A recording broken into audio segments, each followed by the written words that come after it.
I have something a little bit different for you today, and I think you're going to enjoy it. It is episode 1 in a new series that I'm going to be doing, which I'll talk about in a bit. Joining me is Fabian, who you might recognize if you follow a lot of Counter-Strike drama, because obviously he was the agent that posted on X about Bro. We're not going to be talking about that, though. I actually want to talk to Fabian about stuff that I think is a little bit more important right now, and that might be interesting. And it specifically fits into the mental game, which is this new series that I'm running. Because what I realized is the thing that I love the most about competitive Counter-Strike is talking about the mental struggles and challenges that are faced by players when they play at the top level, because most of them are incredibly skilled already, and finding out how the team dynamics work, things like that, the mental game. But when I started speaking to people that watch Counter-Strike, people that work in Counter-Strike, hell, even players themselves, no one was quite sure what various coaches, support staff, things like that do. So that's what we are doing today. We are going to learn a little bit more about what role the mental side of this plays in Counter-Strike. Fabian, I think the easiest way to start this, because obviously we've mentioned that you are an agent, but you do a lot more than that. Can you explain the various facets of your job for us? Yes, thanks for having me here. My background is that I was a competitive athlete in traditional sports. I was a goalkeeper in football, some call it soccer. But besides playing and competing, I studied psychology and then did my master's in sports psychology. So simply I've worked as a sports psychologist in various different organizations, and then I became a dad and I decided to start my agency. So the point of view for me is obviously it's nice that people are supported during the negotiation process, but I think the real job starts, as you just mentioned, that the struggles and the obstacles occur during the time playing for a team, during the time want to develop. So yeah, my background is that I was an athlete myself, so I have felt the struggles, I have had the obstacles, and then I have learned through my experience, but also have the degrees and experience in several years in esports to support coaches and players and teams, because that is what I love, to support people on the mental aspect, but also on the performance side, because often people think about sports psychologists, you just work with someone when there's issues. Yes, there's someone to support you, but you can also obviously optimize your routines, your game, and a lot of other things. Does that mean if you're an agent, so say for example, I'm a player and you're representing me, you're my agent, but do you also then provide that sort of sports psychologist assistance as well to the players that are signed to you? Yes, it obviously depends on how much they want to take that, but usually they would get a questionnaire to understand like what are your routines, and it's about being honest. I don't care when you go to bed. I just need to know where you're currently at, and then we focus on sleep. On the mental side, there's several things like are you interested to have a better relationship with your teammates or with the coach, or do you want to create a better in-game routine, different topics, or do you want to improve your sleep and other things? So it's the mental side, it's the sleep, it's a physical activity, and then also the nutrition. And usually beside on this, we have one or two priorities that the player or coach decide, and we work on those. It could be weekly, it could be 2 times a month, it could be 1 time a month. You know how the players are. Some of them travel a lot, especially in Counter-Strike. I mean, we don't have to talk about the enormous stresses also for you when you are traveling to events. You could be in 4 months in 4 different continents, in different hotels, different food, different time zones. So there's a lot of stress. But yes, that's what I really, really love, because usually when you work on a team side, you're working with 5, 6 players. When you have a substitute, 2, 3 in the coaching staff, and then at one point the org decides to maybe let go of someone. Whereas as an agent, I can work with them regardless of in what teams they're going when the contract runs out, and we have this strong relationship, because as you can imagine, if someone maybe has some wrist injuries or wrist issues and he's afraid to tell the org because it might impact them of thinking, okay, is he going to be a risk for the future? This is often in traditional sports and esports, I think, the problem, because if you are working with an org on the side, you might can't be fully transparent, whereas if you have someone in your back who needs to know what's going on, who can help you even better. So yeah, I work a lot with people in the agency, and that's one of the additional things in what we are doing. Yeah. It's for me, I always, when you speak to sports psychologists or sort of mental coaches, they're usually employed by the team. They're working with all five players, like you touched on there. And I've always been curious, and I'll ask them about it in future episodes, like where their loyalty lies at the end of the day, because ultimately they're being paid a salary to get the team to perform, right? On the flip side, though, you've mentioned the positives of working with the individual players, but is there not also a difficulty there if you are sort of trying to assist a player not having access to what's going on within the organization, only sort of having that one frame of reference from your player? Can that be difficult? Can that have some obstacles that come into play as well? Yeah, obviously, you can have three people in the same situation. They all have a different point of view. So I also um, weekly, monthly reach out on the teams to ask, regardless if they are coming to me, is there something good happening? Is there some struggles? I want to get as more information, as more perspectives as possible, and then you have a better picture. But I think we do have very good connection, or I have very good connection to the players to understand what they are actually facing. I mean, it's super much easier also since there is also face cams, so I can see their non-verbal behavior, their facial expressions. I know if they are having maybe the little notes to focus on their strengths or to rebound during difficult times on the table, because that's often what we do when we create routines.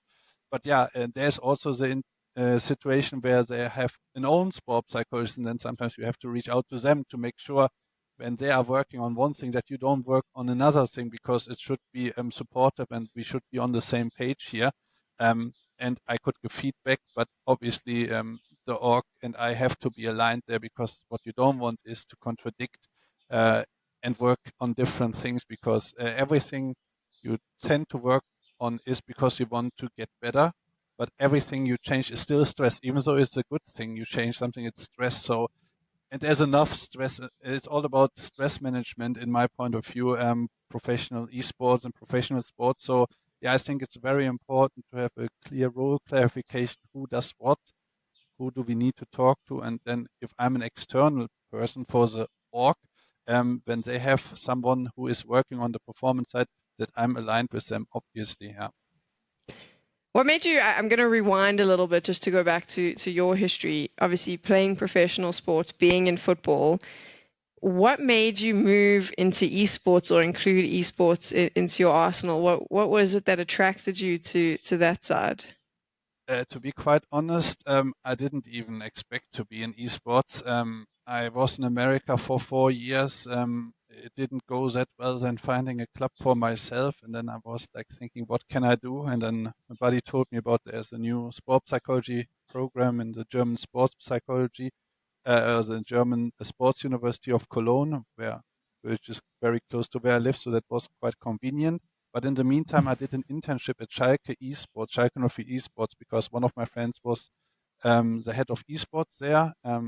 And we didn't know if that's going to work. He knew I spoke English because I studied in America. I was an athlete. I have a good sense, soft skills, because as a goalkeeper, you're usually also kind of a leader. You're also a bit crazy, I would say that as well.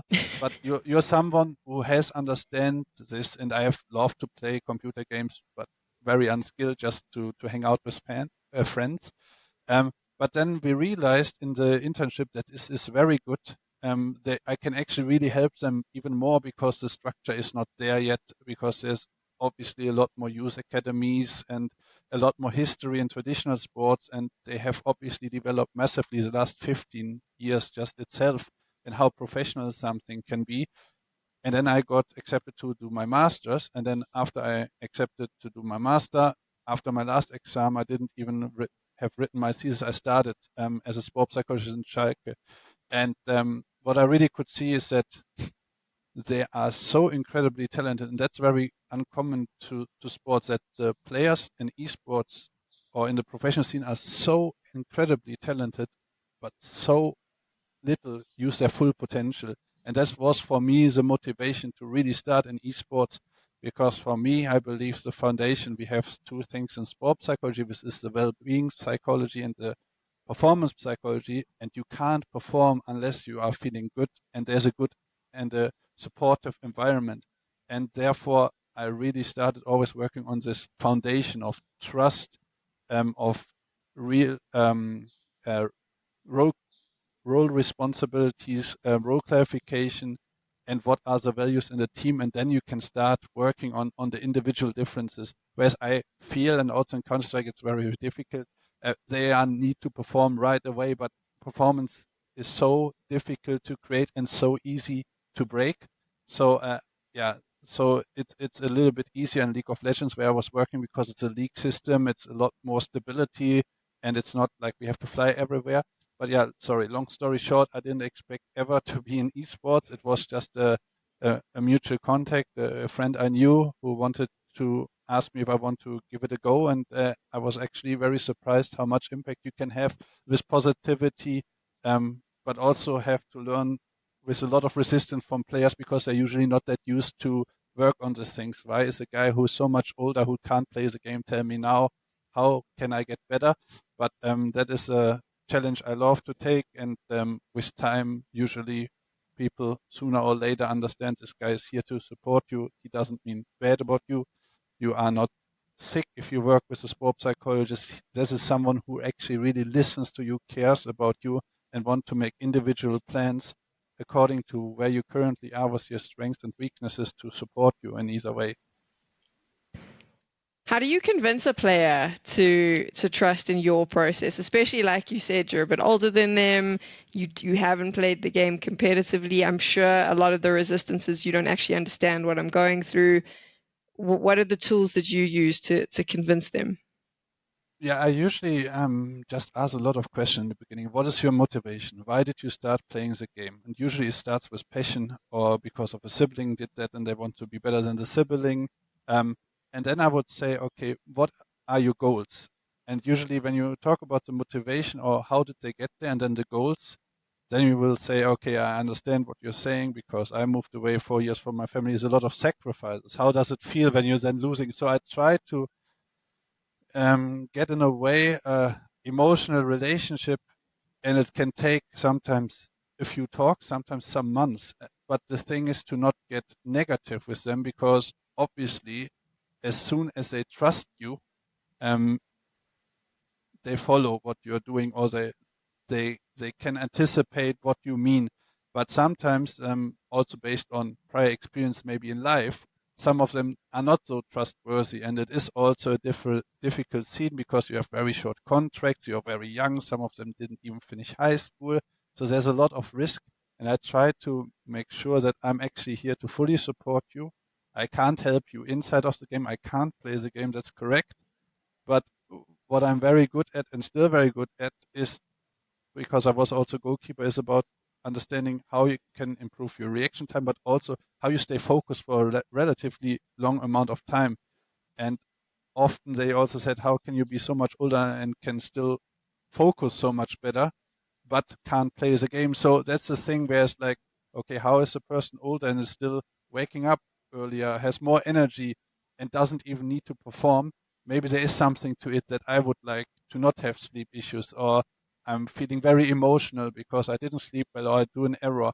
So it's a lot more about giving them opportunities to tell their stories, to buy into this, to totally understand where they have been, because I have had enough struggles myself as an athlete, especially as a goalkeeper, loads of injuries. So I know how pain comes and also in the similar areas. So it's, I think, approach of getting first the relation going instead of going hardcore with the knowledge into them, because that would be overwhelming and they are already so busy. And what I'm doing is supplementary, it's not primary to what they need to do. So I want to make sure that they understand when we start working together, when we commit to something, that I'm fully behind them, I support them, but we also have to do it step by step, because if it's too much, you overload them. They already maybe don't have the best routine, and they're maybe already during the season. So there's already a lot going on. And if they then try to change something while they are in the next competition, that's maybe counterproductive. So you as a performance coach also really have to think about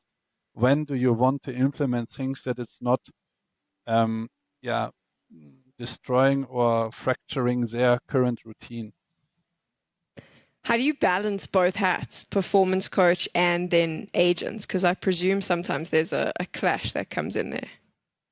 Um, Now, I represent players in League of Legends and coaches in League of Legends and Counter-Strike. So in those titles, I can't work with a team because it's a conflict of interest, whereas I could work with teams outside of those two titles, but that is from the capacity right now not possible.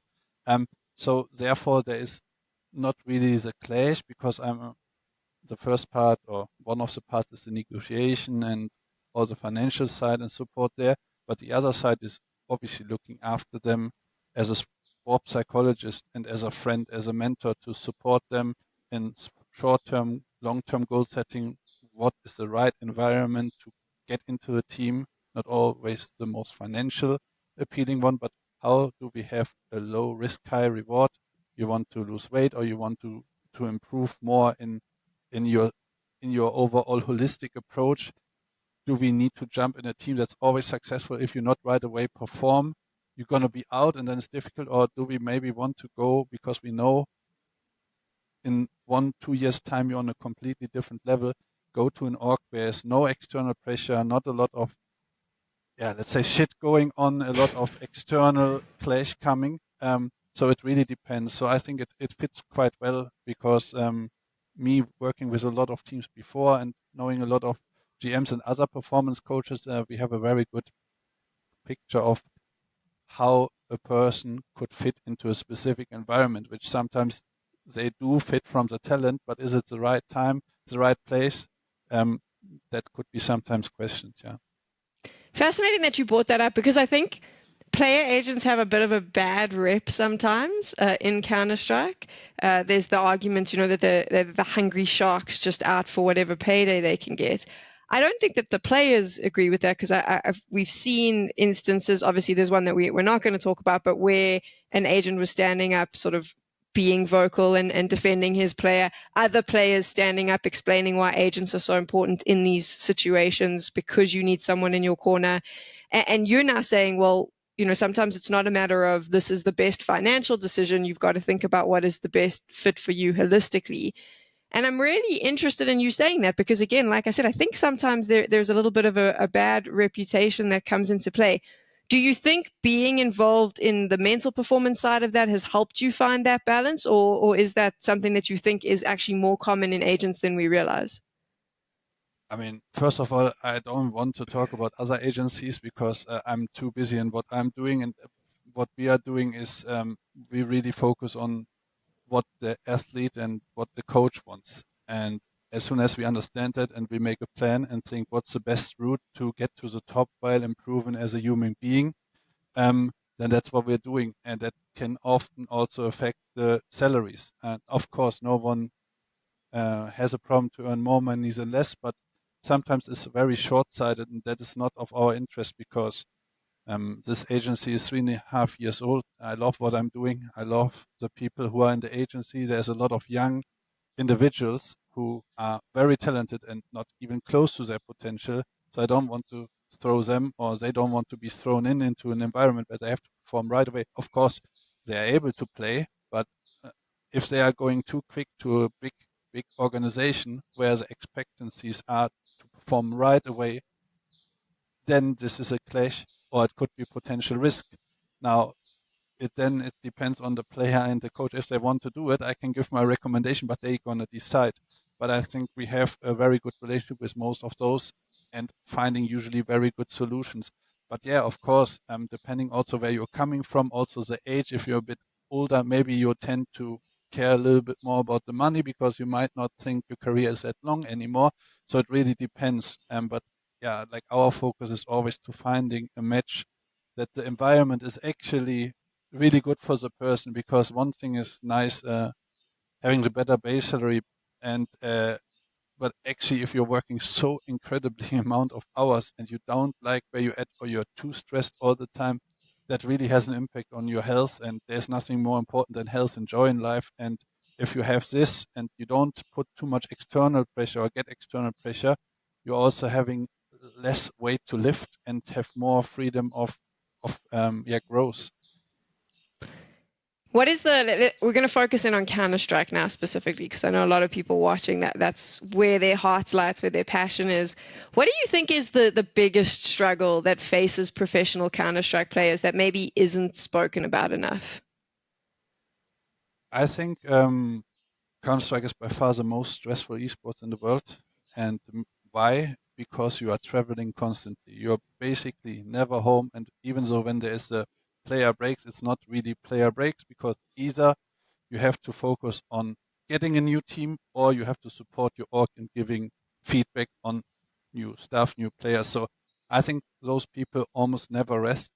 And when you're in this very top 10, top 5 teams and you are playing all the time, it's very difficult to create or change your habits because you're already in this very, very, I almost would say, destructive cycle because you're flying.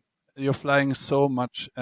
You are sleeping in different schedules. You have so many different time zones and timetables. There are so many different foods. You are sleeping in so many different hotels. You have also then, even on the skill side where you're very good, you have your games, but then the schedule could be that you're playing 3 hours and later than scheduled. So it's a constant battle of stresses and external factors. And therefore, I would say that it is very, very stressful. And I think that teams or also the team or tournament organizers should really focus on providing the best possible environment. And I actually even think having additional tournament organizer staff, like there's overall people to go to for different things. Of course, teams individually sometimes provide it, but a lot of ourselves performance psychologists or performance staff can't travel all the time because they're also maybe doing different things. So I think that is one thing. And then on the other side, yeah, that people are allowed to say that they are tired. That is exhausting because it is. Um, Even though you have the best routines in the world, if you are like a super incredibly routine person who focused on sleep, on nutrition, it is rather impossible to keep this routine because there is so many changes in your timetable, and most of this you don't control. And then it's also stressful to get healthy food. I've been on some of those events where you then have to order things, and then they come late, and then you have to play earlier than expected. So I think one of the most important things would be to create routines um, and having a good point of view on what do you need in order to decrease stress. Because from stress management, and I think people do tend to say there's a lot of tournaments, it's difficult to keep in the top of the rankings because we have to play so much.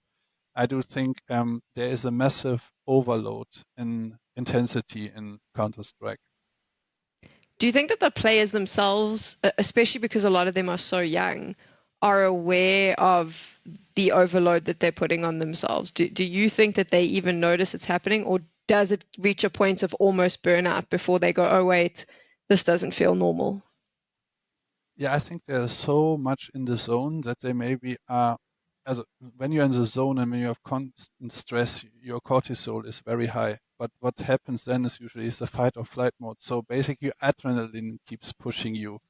And I don't know how of the listeners, but it's often like this when you're also done with your exams, then you get sick when you just finish the exams. When you just played a very huge tournament, you're getting really exhausted, or you have your player break. You can't actually do a real break because you're getting sick or you're getting really weak because your system has the capacity to finally calm down or slow down, and then you realize, okay, it maybe was a bit too hard. So I think first, if they're very young, they are not too aware of this because the body can compensate so much in the younger ages. But as longer you keep going and going, this has a major impact. And often people will not understand why I'm now performing worse. It's usually not obviously because you got worse. You don't have the focus, you don't have the energy. We are talking about reaction time as a goalkeeper, but we can't compare that even to a Counter-Strike player. This is milliseconds. They decide between winning or losing. And I think that many people are not aware of this yet because obviously not every team has a performance coach, but there's also huge differences in the qualities of those. And also there's a huge difference in orgs and the professionalism of the orgs and what environment they create. for the players. And I think it's a bit too much to ask for an 18, 20-year-old who is busy almost all day playing, getting better, to also be aware or knowing what he needs to do in order to get better or to combat or prevent different injuries or potential burnout or stress situation. Do you think that in a way the fans are also a little bit, I want to say unreasonable? Because I see this a lot where if a player does vocally say, you know what, this schedule is killing us, or we are tired, or our results haven't shown because, you know, we haven't had much sleep, or I think that there was a recent one where one of the players said, you know, we're actually getting a little bit sick of each other. We're traveling together all the time. It gets a bit much. And then there's immediately like a very negative backlash of, oh, well, you just play video games. You have the best job in the world. What are you complaining about? Do you think that that also plays quite hard on these players because they're too afraid to vocalize how they're feeling? One, because of fan backlash, and also because I presume there's a lot of orgs that they don't want to hear it either. They don't want to know that you're tired because they feel that they're paying you a salary and you need to do the job. Yeah, very good question. I think on the fan side, they will be never satisfied. Let's say the example, you don't have to watch football, but everyone knows Messi and Ronaldo. Someone says Ronaldo is not good. Someone says Messi is not good. They're the best in the that you will be always having haters. I mean, the X bubble has been monthly getting worse and worse. It's actually quite concerning. I actually did a tweet. There's right now the League of Legends World Cup, and everyone is shit. If they're winning or losing, okay, the opponent was bad. If they're losing, of course, they are bad. Uh, if, yeah, I think it's almost impossible to actually, to make them happy. Yeah. So I think it's very, very important that people can say to the orgs, here, this is too much. And I see that often also in Counter-Strike, there is a way too much quantity over quality. Now, I get it. It's professional esports. It's the top level. But when you have made it to the top teams, it's about periodization. It's about keeping the energy high. And you can't do that all the time. You can't have all the time the same schedule. You can't have that. You should have some days where you have very high load. Should have at least a day where you have nothing, or from the team side where you have time for yourself, and it makes a lot of sense when you're always together. It's the same with siblings. It's the same way when you're always together with the same people, maybe even with the partners during COVID. You love each other, but at one point it gets too much because as much as we have the need of belongingness, we also need our separate time. And that's the same here. And I mean, look at Navi. They have won so much recently, but they have been playing non-stop. They have been at very, very high-stake stress games. That they mention this is completely human. It would be quite crazy that they say, oh, everything is perfect, it's quite easy. We never have disputes. There is no team that is successful that never has disputes. And I think the understanding of the community is not really there because basically after every tournament, there is always just one winner and everyone else is a loser. So that doesn't mean those teams are really bad. It's just that one team is just the better one. And I think this is a wrong approach because that is actually what competition is all about, to learn from the obstacles, to get better. And then even if you're winning, also what can we do to become better? But becoming better doesn't mean to play even more hours non-stop. It has to have a balance. And we have this rule of deliberate practice, which is around 10,000 hours to become a master in what you're doing. And it's a lot easier to reach those numbers in esports compared to traditional sports because of the physical abilities. So when you're usually at this top level, you're actually not getting a lot better when you just play non-stop. It is about now, we have the base knowledge about the game, we have the base skills. We have to make sure that that individual actually has full energy when the tournament starts. And often teams do those extreme hard boot camps 1 week before the biggest tournaments. Why do you don't do them 3 weeks before? Then don't do this online for the fire or this online game. Please focus 2-3 weeks before this, because then you have some time to talk about those things, to start your routines, and it's major stress to fly somewhere again. So you have high stress, you come 1 week before you fly to your boot camp, you play incredible amount of hours, talk about so many new things. You are having not really the capacity to memorize this all, because obviously if you get too much input on the day, you can't store it. So when you're waking up, half of this is gone again. Maybe you're overwhelmed because of the cognitive overwhelm situation. You might not execute in the game, and then you start this negative snowball when you start thinking. And when you start thinking or start questioning if you're good or not, that is what you don't want to have. And that is normally what happens, because it's a normal thing. If you are doing so much, I'm doing so much, why it's not working? Am I good enough anymore? And then you are starting to doubt yourself. And as we know, as soon as you are starting, you are too late. As soon as you're too late, someone else took advantage and you have a gray screen.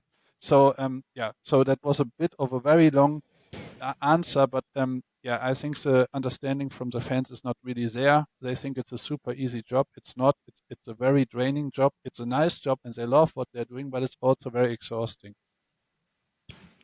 And from the organization's point of view, do you think in the last few years we've had a bit more understanding from some of the orgs about the time we're working with? There's some orgs, they say they do a lot, but they don't. They're very good in using the PR, but there's also some they actually care, and I think they all do care, but some of them don't have the understanding on how they can probably support their players long term.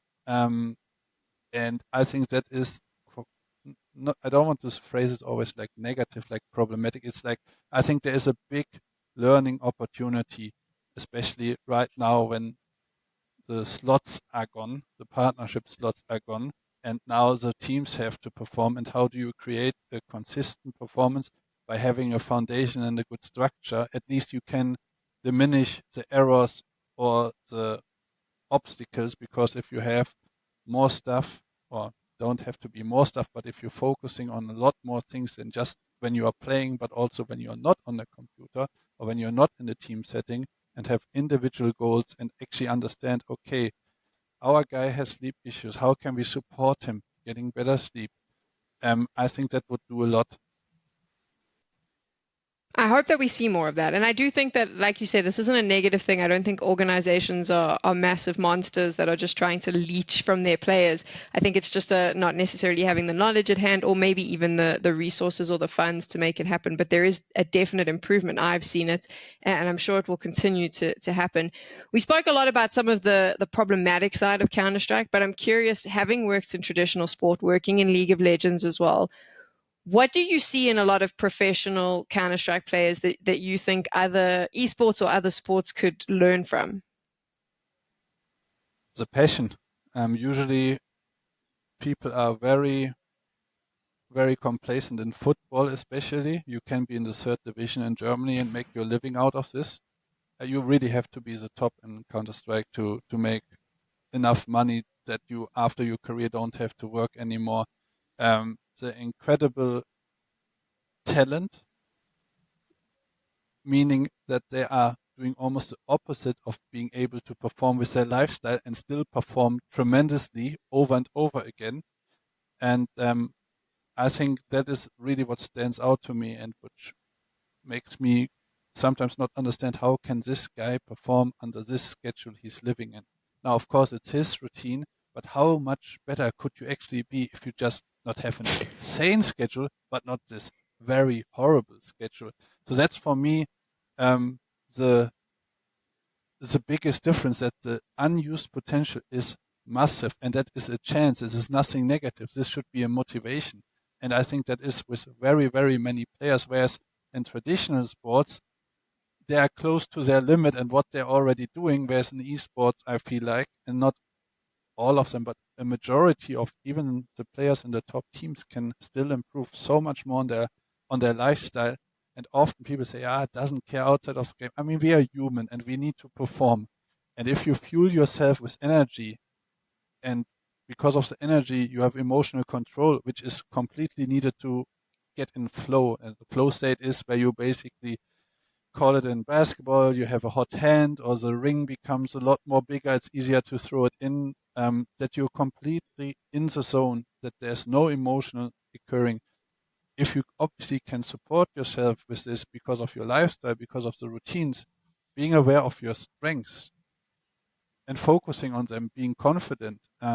This is obviously a major key, because usually what I often see is that teams are very looking at the errors, and they're always looking over the errors over and over, which makes you think at one point, what am I good at anymore?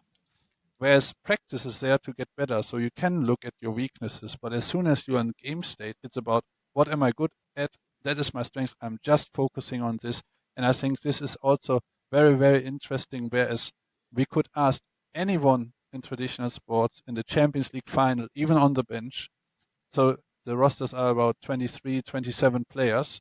So that means we are talking about 50 players, which is the top 10 in the world. Um, and we would ask them, and even the guys who are not playing, they would say they're mega confident. And we would have pretty sure in the top 10, 50 players in Counter-Strike, a few players, they are not confident at all while they are playing, while they're in the best in the world. So it's a very different dynamic of confidence and self-esteem. And I think if some of the guys would just change this, yeah, and just change this means a lot of behavioral shifts, a lot of training. There will be so much more competitive players. Of course, it's a very competitive scene, but so many more better players, and so many players where you would think, what has happened to this person? And I think that is what excites me about esports, that you can actually work very hard and very intense with someone until it makes click and they get what you're saying and really reach that. Final question. This is how I like to end off this particular series, and that is, if you had one piece of advice for an up-and-coming CS player who wants to make it to the very top, one piece of advice from your experience and from your time in Counter-Strike, what would it be? Yes, I think an answer, you not expect to focus on your sleep. And why do I say that? Because sleep is the most important thing in life. And let's say we sleep 8 hours a day, we are sleeping 2 days a week. So you're basically, by not doing anything else, working 2 days a week better than anyone else. And why is sleep so important? Because of your reaction time, but especially about your memory. If you're young, you want to get better, you're gonna be able to learn a lot more. The better you sleep, the more you sleep, the better the memory retention is, and the better the emotional control is. So if people actually would really just don't change anything else besides focusing first on your sleep, because that will give you more energy, more motivation, more focus. And when you have this integrated, you can start on different things. But usually what you will see is that you develop quicker, you play better, you feel better, and that makes it a lot easier to integrate other things. So maybe not the most anticipated answer, but yeah, sleep is just essential for our health and therefore also for our performance. That was exactly what I wanted, because that was my focus with this show, is that I think that there is so many other things we don't focus on. And so I'm really glad that that was your answer, Fabian. Thank you so much for joining us, for chatting to us. And obviously, if you're watching and you have any questions or you have any comments about this, drop them in the comments to this video. And I'll also put links to Fabian's agency, so you can go check that out as well.